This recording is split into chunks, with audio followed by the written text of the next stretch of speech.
basahan ninyo mo sa kasulatan, no? Basaha. Kay tumanan mo na ko sa tinuod nga usa ka oras.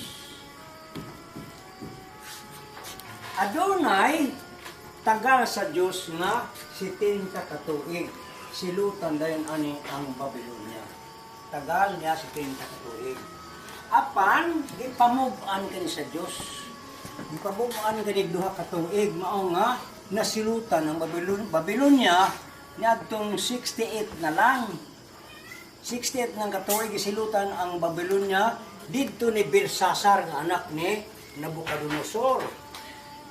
Mo kanay pagsilot sa Babylonia. Karon 68 lang ang nahimo. Kung imong pangitaan ng Babylonia, nahimong hari si Nabucodonosor niadtong 606 BC. Nahimong hari si Nabucodonosor. Kung imong isubtract ang 68 mao nga doon na kay 8, doon na kay 3, no? 3 o doon na kay 5. Yan ang 538 BC napildi si Belsasar ni Dario o Nesero. Didto magsugod ang dinihog nga si Sero. Nagsulat siya decree nga ipayuli ang Jerusalem. Muna sulat ni Sero. Karon atong dadon na to kung kano sa kani mo balik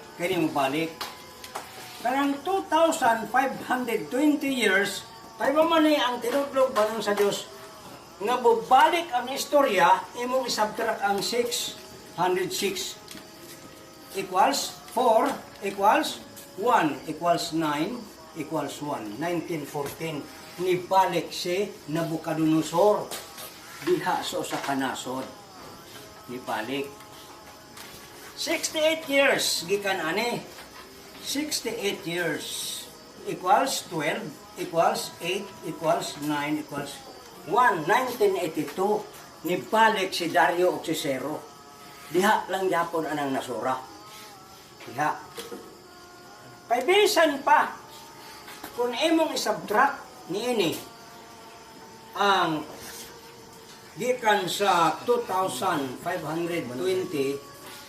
isubtract nimo niini ang 538 minus 538 wala na ikunit equals 2 equals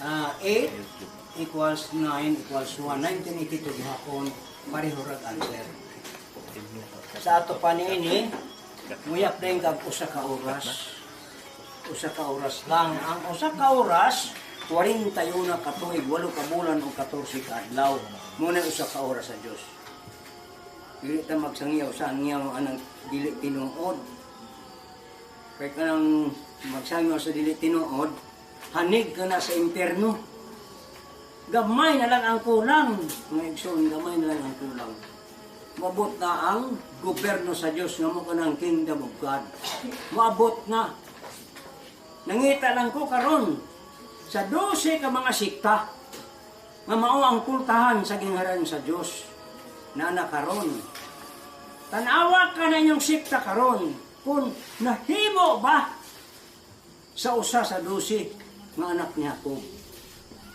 kana inyong mga sikta kung dili mahimo asa mo musulod wa may laing sudanan gingharian raman sa Dios gingharian lang asa mo musulod di mabungkag inyong sikta mangita mo kultahan kay 12 raman kapultahan karon sa gingharian sa Dios maingon sa 12 ka banay ni Jacob ingon ang inyo pagpangita ang kamatuoran di mo yung kamatuoran pero kasunod-sunod lang anang sulti sa mga apostolis kaya kamatuoran kaya ka na bang tinuod ay magpasagad-sagad ang istorya ng Bible nga di ko kamao kaya muna yung maka-impierno sa mga tao inyong gidada inyong gidani ka ng mga tao na kayo maglili impierno ang inyong adtuan. Gidani niyo mga tao. Ako, wala ko magdani kaninyo. Wala ko mayong apel kamo sa gingharian sa Diyos. Kay nahibalo ko nga apel kamo sa gobyerno sa Diyos. Nga hapit na. Unya sa 2024, dili ko malisang musulti ni ani. Kay usa na lang ka oras ang inyong gihulat ani. Usa na lang ka oras. Sumala sa Bible. Na basahan ninyo ang 18. Kay naa pa ko magbasa karon sa 18, wa pa ko magbasa sa 19. Kay kining pagbasa sa Bible dili kana mahimo nga imong tityon pagbasa. Kanang 17 dugay na kong basa 1970 gabasa ko ana. Nahuman kana sa ko ana mga 2005.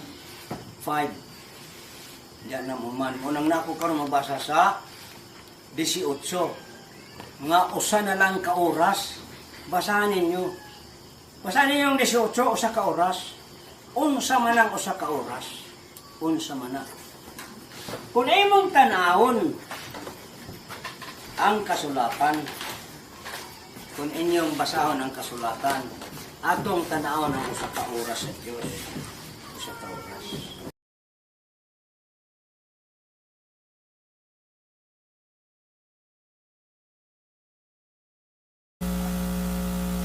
Inganaw ninyo, kwentaw ninyo ang kalibutan.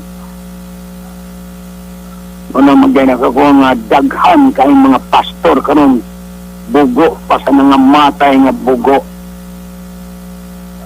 Wala sila makaibalo sa lihok sa kalibutan.